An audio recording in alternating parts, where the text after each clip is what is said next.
Yes, T'Challa says quietly. I see it. Without hesitation, he steps forward and enters the portal. Stay here, he orders. T'Challa emerges on the other side. Darkness. The sky is wrong. Heavy clouds churn overhead, and hanging above them, another Earth. So close it fills the sky. We are continuing with the Avengers run of Jonathan Hickman, a run that does not end with a single battle, but builds towards something much larger, something inevitable. So far, we have covered 3 issues of Avengers. Avengers World, the story where Earth's mightiest heroes confronted Ex Nihilo, Abyss, and Aleph on Mars. They won, but that victory was not the end. It was only the beginning. Because Jonathan Hickman was not telling one story, he was telling 2.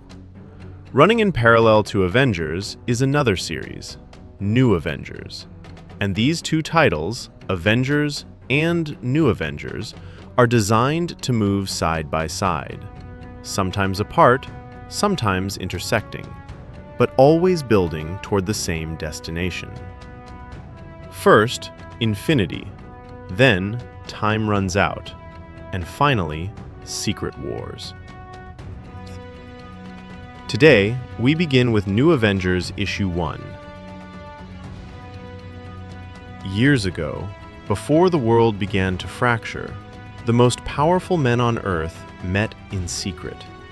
Not as heroes, but as rulers, thinkers, kings. Men who believed that someone had to decide what happened next. They came from every pillar of power, from mutant kind, Professor Charles Xavier, from the mystical, Dr. Stephen Strange, from the seas, Namor, King of Atlantis, from the Inhumans, Black Bolt, from science, Reed Richards, from technology, Tony Stark, and from Wakanda, T'Challa, the Black Panther. They voted. They voted on whether to run the world in secret, to act without permission, without oversight, to decide the fate of Earth from behind closed doors. All but one agreed. T'Challa spoke. I'm telling you now, he said. End this. Walk away from this table and go home. Tony Stark reacted. Wow, T'Challa, he said. You just decided all by yourself. T'Challa answered immediately, that you are the Earth's protectors, and that you, and only you, not your teammates, not your families, are trustworthy enough to be included in this process. He continued, what happens when you disagree? When one of these earth-changing moments finds you all at odds with each other, here, in this secret meeting. What happens then? Walk away now. They did not. That night, the Illuminati were formed. We see Reed Richards standing alone in a dark room. He says, everything dies. You, me, everyone on this planet, our sun, our galaxy, and eventually, the universe itself. This is simply how things are. It is inevitable, and I accept it. Wakanda, 26 hours ago. 3 young Wakandians, the finest makers of their generation, stand before a hidden, tomb-like structure. They have already proven themselves. They solved the Golden Paradox, found the lost tribe, decoded the structure of the artificial man. This is the final trial. They realize something quickly. The markings are not places, they are names, a legacy list, a record of brilliance passed down through Wakandan bloodlines. Nakono cuts his palm, presses his blood to the stone. So we remember where we came from, he says, and where we are going. The structure activates. Light spills outward. A projection forms. A star map. A solar system. 12 planets, one of them says, "It's not ours," a voice answers them, "but it is where you are headed." They bow instantly. "My king." From the trees steps T'Challa. "This is not a necropolis," he says. "To the living, I am simply the Black Panther. Stand. You are the finest of our generation." He speaks of Wakanda's past, of Black Panthers long gone, and of a world outside their borders that is slowly falling apart. "The West has abandoned space," T'Challa says. "The East crawls when it could run. So Wakanda must go farther." He gestures to the stars. "Your prize is the stars themselves." The moment breaks. Chemo stiffens. "Do you feel that?" Micro-tremors. A massive rhinoceros bursts from the jungle, running, fleeing, as if chased. Then they see it. A distortion, a portal. The animal did not come from the jungle. It came through that. "Yes," T'Challa says quietly, "I see it." Without hesitation, he steps forward and enters the portal. "Stay here," he orders. T'Challa emerges on the other side. Darkness. The sky is wrong. Heavy clouds churn overhead, and hanging above them, another Earth. So close it fills the sky. From the portal behind him, the Makers follow despite his warning. Nakono speaks first.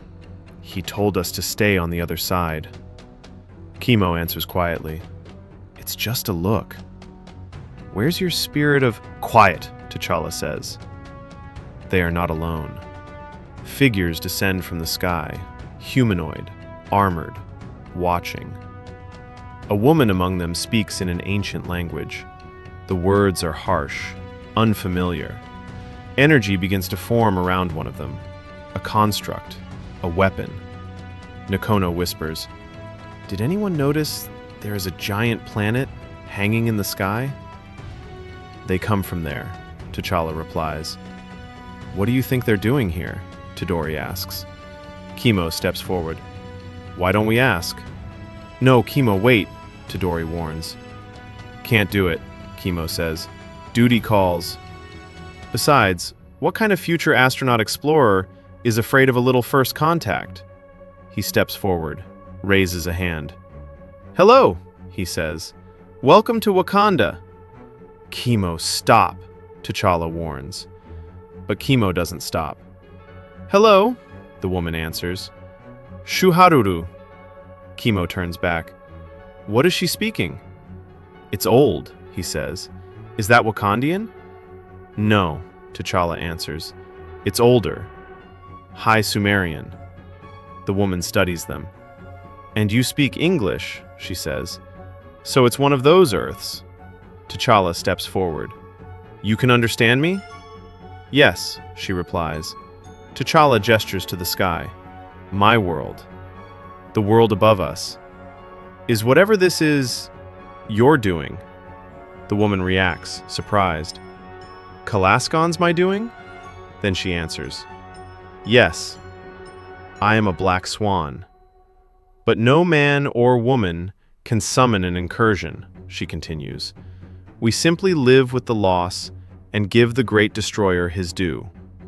Rabum Alal." He is impatient, and his appetite endless. "That doesn't mean anything," T'Challa says. "Oh, it means everything," Black Swan replies. She looks directly at him. "Tell me, if I told you I came here to kill a world, would you try to stop me?" T'Challa does not hesitate. "I would do more than try." Black Swan smiles. "Of course." She turns away. "Anasim to Malaku," she commands. Then, "Kill them." Energy weapons ignite. The woman's command echoes, "Kill them!" The air fractures. Blinding force tears across the ground. T'Challa raises his shield. It holds, for a moment. Then, it shatters. The blast hits Tadori and Chemo. There is no scream, no time. Their bodies disintegrate. All that remains, burning skulls on the ground. Nakono freezes. No! Rage floods his face. He charges forward, strikes one of the attackers, and vaporizes him. Another weapon turns toward Nakono.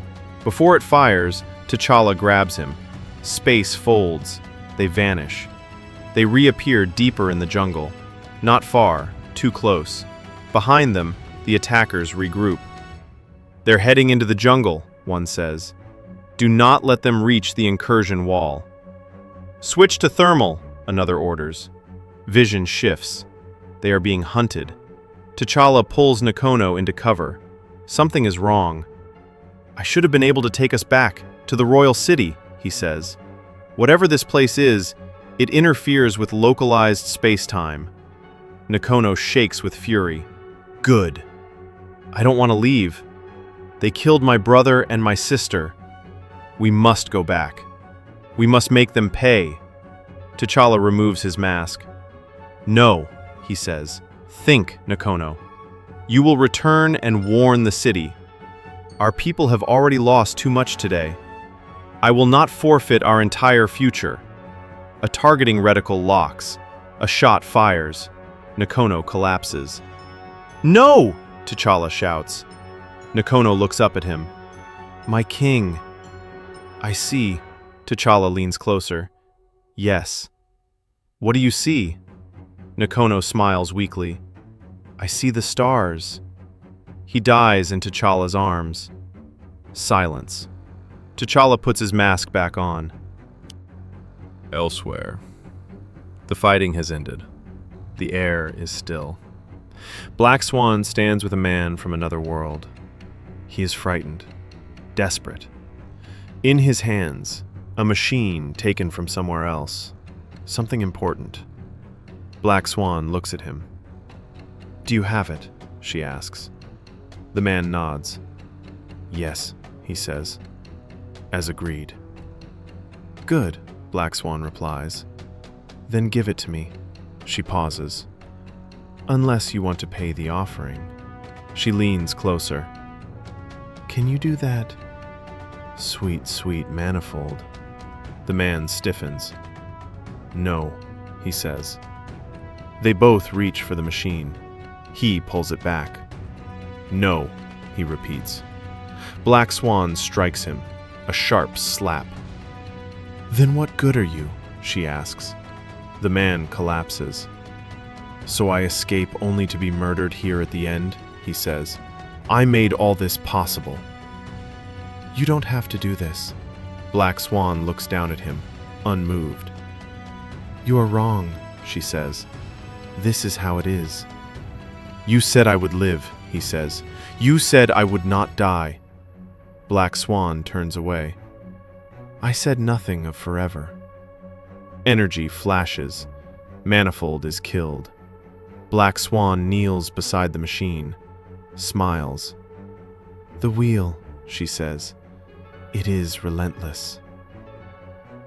The jungle is silent. Then, movement. The Black Panther returns, invisible, fast, precise. He strikes without warning. One soldier falls into another, then another. Bodies drop before alarms can sound. Black Swan turns, too late. T'Challa moves. He strikes her, hard. She crashes to the ground. The machine slips from her grasp and hits the ground. High above them, the other Earth shudders. Cracks spread across its surface. The sky burns.